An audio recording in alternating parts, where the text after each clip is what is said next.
Hola, ¿qué tal? Soy Fernando Vizcarra, investigador del Instituto de Investigaciones Culturales Museo de la Universidad Autónoma de Baja California en México.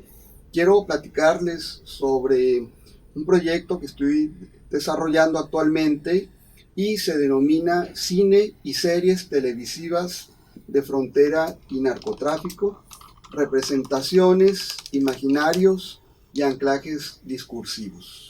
Estoy trabajando con tres ejes teóricos a manera de categorías de análisis. El primer eje está asociado al concepto de representaciones, el segundo eje al concepto de discurso y el tercer eje al concepto de frontera. Sobre representaciones podemos decir que representar significa represenciar. Toda representación supone el retorno de una presencia. Una representación siempre será la versión de un objeto o una realidad. La representación es una sustitución, es una traducción de la realidad a un formato discursivo que puede ser de distinta índole. Toda representación es una construcción subjetiva y es a la vez una práctica social. Por eso, cuando pensamos en representaciones sociales, siempre tenemos que considerar que existen, en la medida en que son prácticas sociales, existen políticas de representación, es decir, formas de nombrar, formas de imaginar colectivamente, formas de construir sentido social y formas de establecer vehículos de transmisión de ese sentido social. Por otra parte, el otro eje que estoy trabajando es el eje, como les decía, el eje de discurso. Concibo el discurso como un mensaje socialmente situado. Es decir, a diferencia del enunciado, un discurso es lenguaje en su contexto social. Todos los discursos, como prácticas sociales, están atravesadas por distintas dimensiones. Hay una dimensión histórica que se refiere a la temporalidad del discurso, es decir, el discurso es un hecho inscrito en procesos históricos, posee su propia historicidad. El discurso posee una dimensión estructural aparte de la dimensión histórica, es decir, el discurso está inscrito en un orden social, en un sistema. Aparte, el discurso posee una dimensión situacional, es decir, es un acontecimiento, significa que es un hecho y se puede analizar desde el ámbito de la fenomenología. Y por último, aparte de que el discurso acontece, el discurso significa, es decir, es la dimensión simbólica, es una de las dimensiones fundamentales en el estudio del discurso. Estoy trabajando con estas cuatro dimensiones, la dimensión histórica, estructural, situacional y simbólica del discurso, con escalas de observación. La primera, la formación discursiva en el sentido Foucaultiano del término, los campos sociales, en ese sentido burdiano del concepto, las zonas de movimiento, como las reconoce Melucci, las estrategias de enunciación y los relatos mismos. Y por último, hablando de los ejes, aparece en este proyecto el eje de frontera como espacio geopolítico y simbólico. La frontera entre México y Estados Unidos, o la frontera que México comparte con Estados Unidos, es un espacio de tensión permanente, zona de turbulencias y de quimeras, es una zona de emergencias, es un espacio conflictivo, se percibe siempre como un territorio a la vez de confluencias, transiciones e hibridaciones. Es un espacio, es un lugar, es un territorio donde se reinventa la vida social en muchos sentidos, en donde encontramos ciudades oportunistas, flexibles, adaptativas, pero sobre todo la frontera entre México y Estados Unidos es una frontera simbólica. Y ustedes me dirán, bueno, todos los espacios son simbólicos.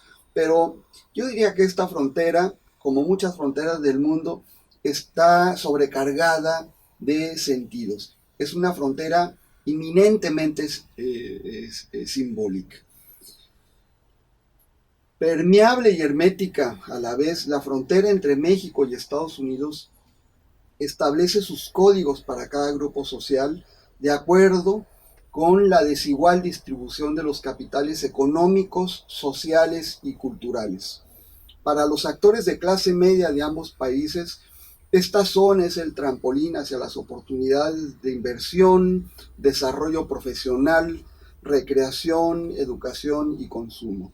En cambio, para los sectores más vulnerables de México y América Latina, esta frontera representa un estrecho pasadizo hacia el empleo, el encuentro familiar y la búsqueda de algo cercano al bienestar. Son muchas fronteras las que se levantan en el mismo territorio, y en torno a ellas se despliegan intrincadas biografías, urdimbres de trayectorias y rutas de vida definidas por la desigualdad del escenario social y nacional, pero también definidas por los sueños, la voluntad y la energía individual. Y de pronto parece que las fronteras geopolíticas y culturales se convierten desde las cotidianidades en una vasta zona de tensión y esperanza. Una inmensa frontera simbólica que comienza en Chicago y termina en Centroamérica. Las fronteras cinematográficas como territorio simbólico desde una perspectiva tradicional se ha construido como una región de quebranto de la identidad nacional. Así lo vemos en el cine tradicional. Es una región ambigua donde los fundamentos de la patria se desmoronan, la frontera como imperio del delito y la ilegalidad, lugar de narcotráfico, asesinatos, secuestros y prostitución, antesala del delirio y del caos, pasaje marginal de migrantes y de maquiladoras o de fábricas, tierra distante y promisoria. La frontera que comparten México y Estados Unidos es sobre todo una frontera dramática y espectacular. Es un paisaje exótico desde la perspectiva cinematográfica tradicional, incivilizado, impredecible e inhóspito.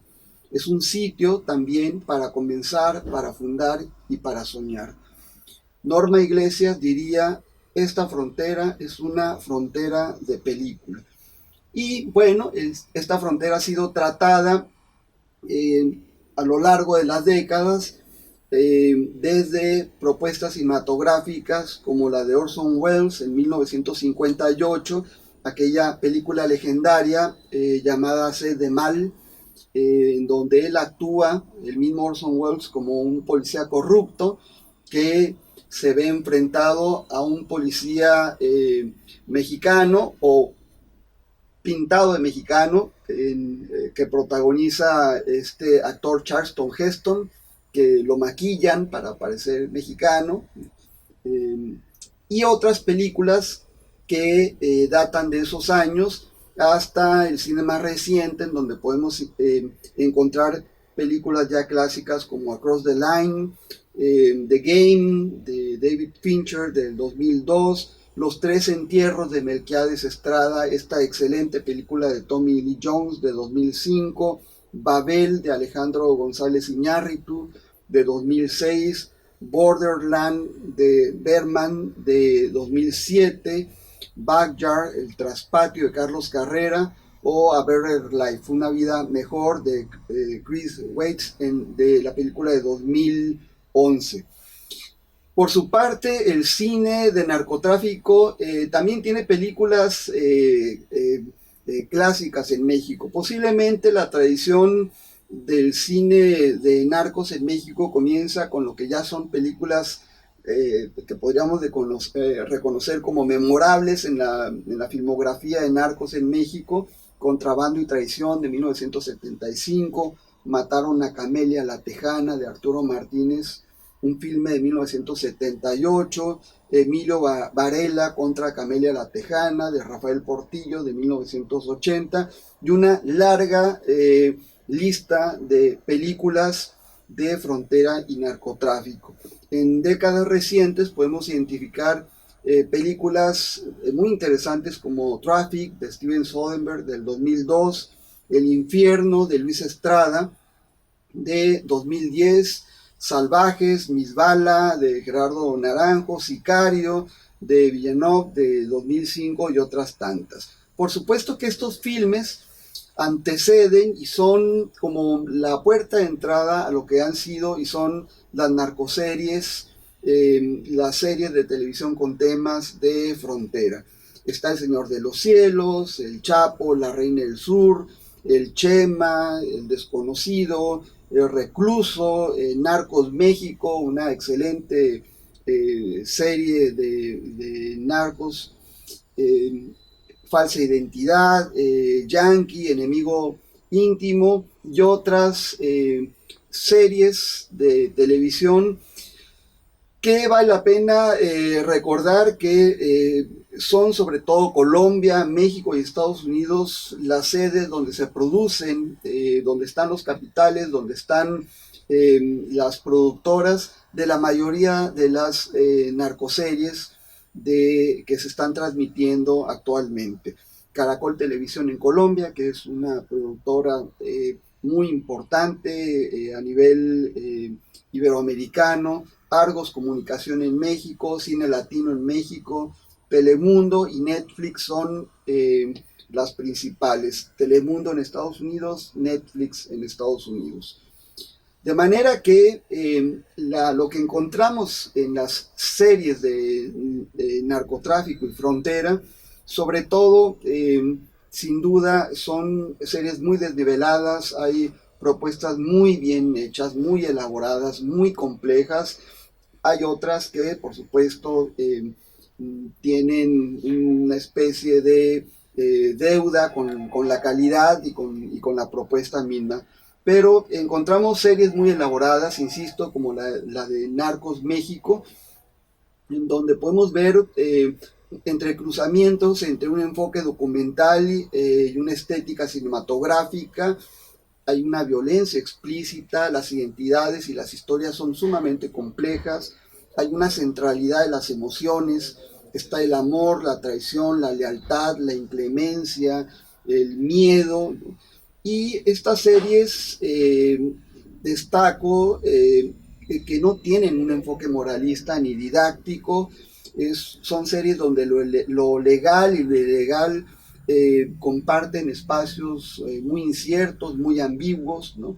Y el mundo norteamericano se ve desde estas series como espacios de corrupción, consumo, con la presencia de un mercado de usuarios y la ineficiencia de un aparato gubernamental rebasado por la realidad misma del mercado. México y América Latina aparecen en estas series como región, como una amplia región de barbarie, violencia extrema, irracionalidad y complicidad del Estado en la corrupción. A pesar de las medidas antimigratorias e intervencionistas que se implementan desde Washington, avaladas por su tradición racista y xenofóbica, hoy la sociedad norteamericana se ve forzada a verse en su propio espejo. Más que las fronteras geográficas, son sus fronteras internas las que emergen y se derrumban, pero también las nuestras. Las democracias latinoamericanas se tambalean en medio de estados fallidos o estados fracasados, y con ello nuestro bienestar y nuestro futuro. Las narcoseries o las series malandras, como las denomina la doctora Morel Alvarado, son ese espejo donde podemos ver una parte de lo que somos. Todos necesitamos que nos cuenten historias. Como sociedad, fuimos forjados por los antiguos relatos y por la ficción moderna. A cada instante la vida social se funda cuando narramos nuestros anhelos, miedos y desdichas, aquello que nos sucede, la alegría y la tristeza de vivir. pero sobre todo fundamos lo social cuando nos descubrimos en los relatos de los otros. En esto estriba el enorme poder de la ficción televisiva. Muchas gracias.